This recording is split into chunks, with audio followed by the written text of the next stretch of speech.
Hey, this is Genevieve Stafford, and today what I'd like to share is this particular quote by Mandela.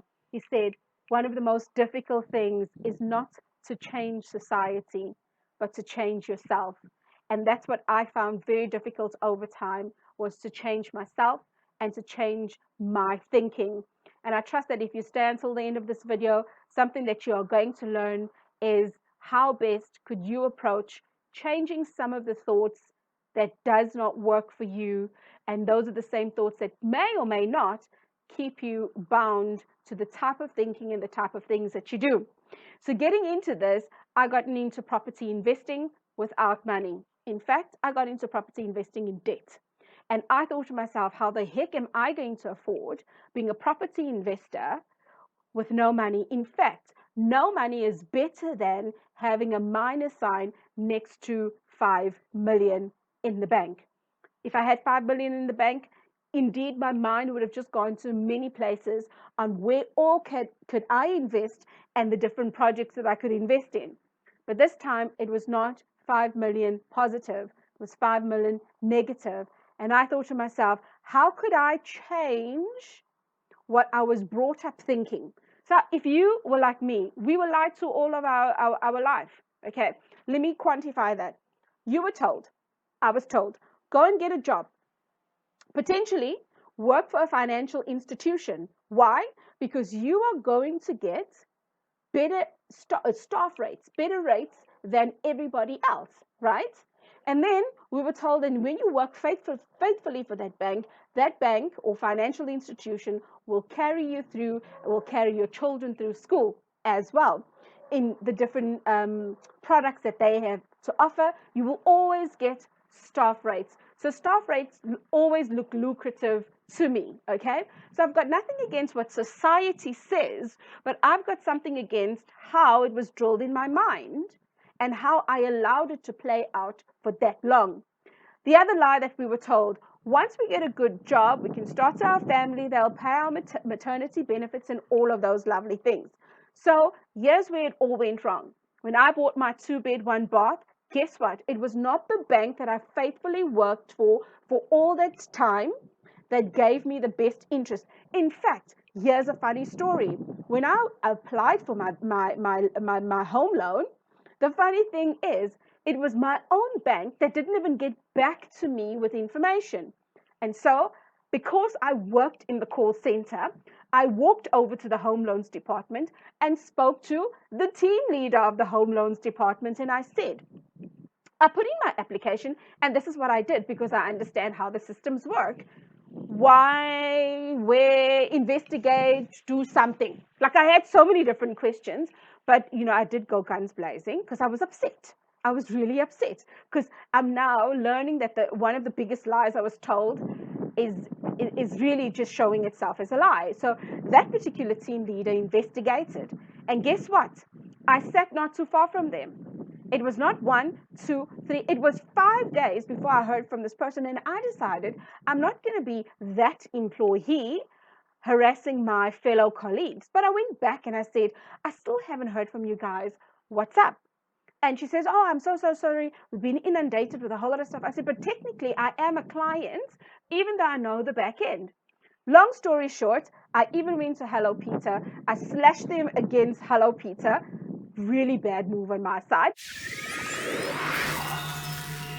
But I did it nonetheless. And that very same team leader, within 3 hours of my blasting them on Hello Peter, went into Hello Peter. 3 hours later, she came to me and said, as an employee, this is not right, blah, blah, blah, blah. And I just said, Lovey, I was not getting my response from you. I am, after all, a customer. So please, I'm really begging you, can you go and do stuff? And I will remove the comment if I could remove the comment myself, but I'm done. So I was frustrated. The long and short of my frustration is they came back and they gave me the most stupid interest rates and whatnot under the sun. And I thought to myself, you know what? Choose a finger, I'm going somewhere else. And so I went somewhere else. And I was emotionally distraught for a very long time. Have you ever been in a situation similar to that where you thought the place or the company you work for surely has your back? I was mad and I was really cheesed as hell because I just thought to myself, my fellow colleagues, we all in the struggle together. I'm just a girl trying to buy a 2-bed, 1 bath. What's happening, right? And then I realized I'm blaming everybody else. I've made my choice. I've gone with somebody else. So what do I need to do? I needed to change myself. I needed to unlearn some of the things that I'd learned. And so with my perfect credit scoring in life, of what I built by default and not by design, it was pure accident because I got my retirement annuity and all of those 12 things that I was told to get, right? With my pretty little self, I started trying my side hustles. I did Justine. Eventually, when like small little things as we were going along, I got involved in certain businesses, tried to understand the different models. And eventually I got into software testing, which is what I was talking about earlier. And then I decided, well, in software testing, let's see what I could do, because the value of my time by this point was a whole lot more than the value of my time years before. Because when I got into software testing, on a contract rate, I was literally triple the amount that I was at the call center. And when they put me onto a permanent rate, it obliterated my call center rates. But I also realized and learned that there's some dead time between receiving work and what the heck am I going to do during this dead time? And then, like a light bulb moment, I started changing myself. And this is why I say today the video is really centered around that, because I thought if I start identifying this dead time, I could go for coffee, I could go for chit chats with my friends, but I really started saying, what could I do different for me to think differently? Because the system of go and get a good job, work for a financial institution, and you'll be sick for the rest of your life was slowly falling apart. It was falling apart, and I didn't know what to do with it. And fast forward, we get mad credit. I used to start getting mad credit from the bank. The bank kept on calling me to give me more limits and more limits and more limits, and I didn't know what to do with it at that time. So I didn't even try on consumer debt. I still thought it was the devil, because at that time my mind was construed to your credit card is the devil. So I stayed away from it with a passion. And if I used the money in the credit card, I generally would put the money into the credit card, and that's the money that I would use. By default, I didn't realize what was I doing, strengthening my credit record. And fast forward to early to 2010, 2012, 15, as we went along life, going into the different businesses, that was the very credit line I used for business. And I started taking these calculated risks. Why? Because I was changing myself and I was changing my thinking on how could I do things differently. Many people were looking for the next big Shark Tank idea. And all I was looking for is, can I get a business that can literally, from where I'm sitting, pay me the same amount of money so that I can put my energy into that business opposed to being where I am, right? And that was the big idea for me. And that big idea eventually got my husband and I buying a farm. We bought a farm, 21 hectares of it in Bella Bella, 15 minutes away from Warmbarts. We were living life at one given point where my kids thought, wow, our local swimming pool is the bomb. And that was warm. That was Warmbarts. Like they thought, oh my days, we're living the life. And so we really tried our best in that farm business. And then we learned the next critical lesson as a business person, that you don't trust everybody. We didn't walk around with, I don't trust you here. We were cautious enough, but clearly not overly cautious, because when we invited some of the neighboring farmers to come and sell chickens with us to a big contract that we get, somebody didn't tell us that their chickens were sick.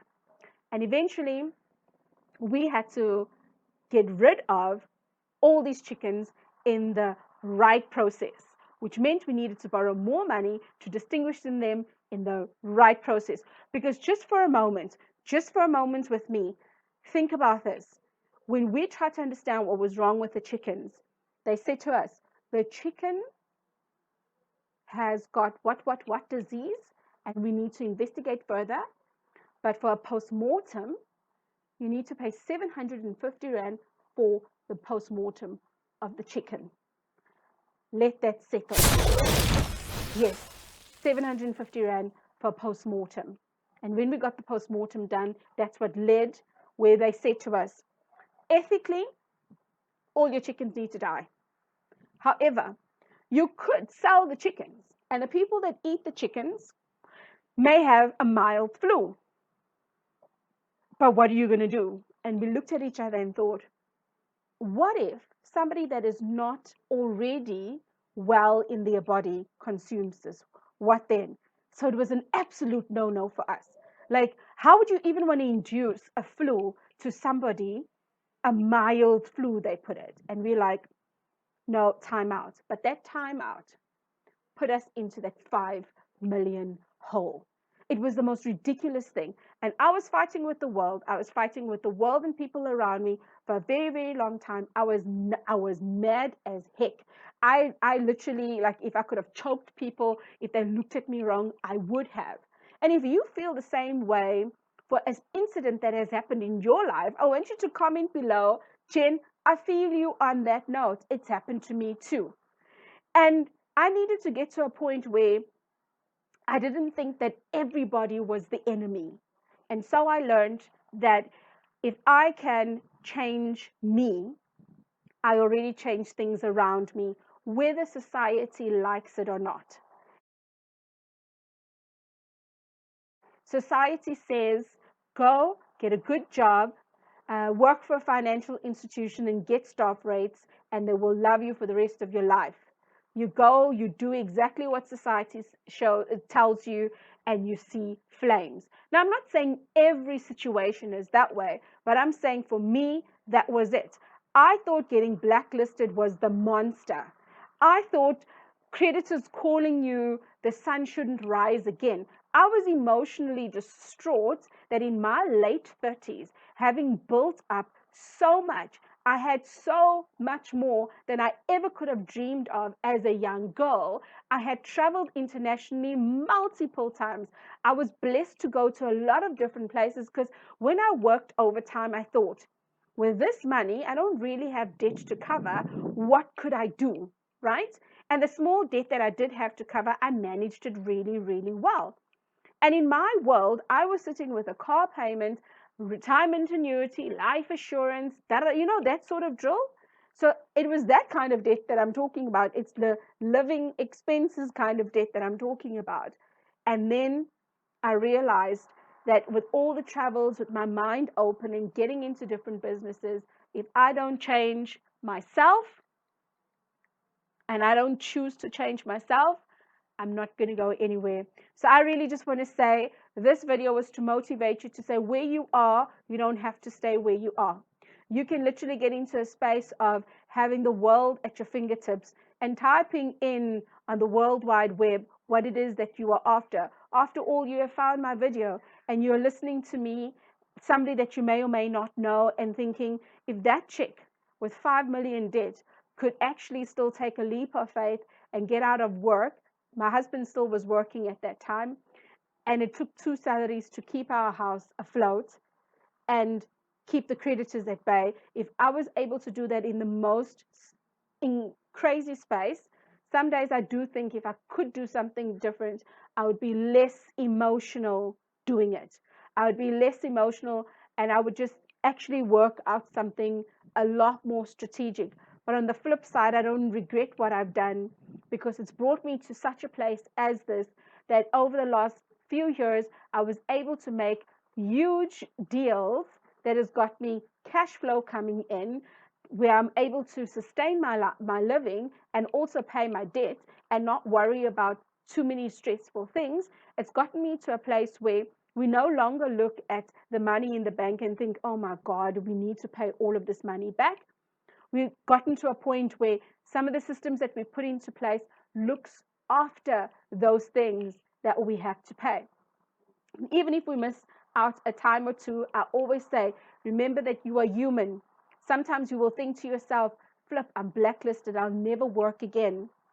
Is that bad? Is that good? In my opinion, for my experience, not speaking to your experience, I'm okay with that because I've been able to survive for more than 3 years without necessarily having to go to the bank and say, please, can I have money?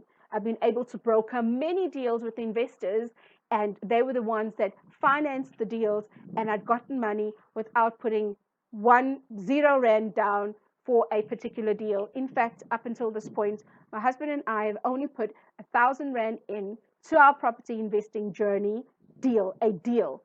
The training and the coaching, we made a hustle to get that in order because we realized that was the differentiating factor from all our businesses to our property business. And our property business, we had the training and we had the coach, and we still sometimes go back to a coach that has done what we are after. So I want to say to you on this closing note, one of the most difficult things is not to change society, but to change yourself. And if creditors call you, it's not the end of the world. You'll work past it. If the bank calls you for their money, it's not the end of the world because they are the creditors anyway. It's not the end of the world. You work through it. All you need to do is understand that you need to push past what you think is possible. So without much ado, I look forward to seeing you in the next episode where I'll be discussing more things property investing.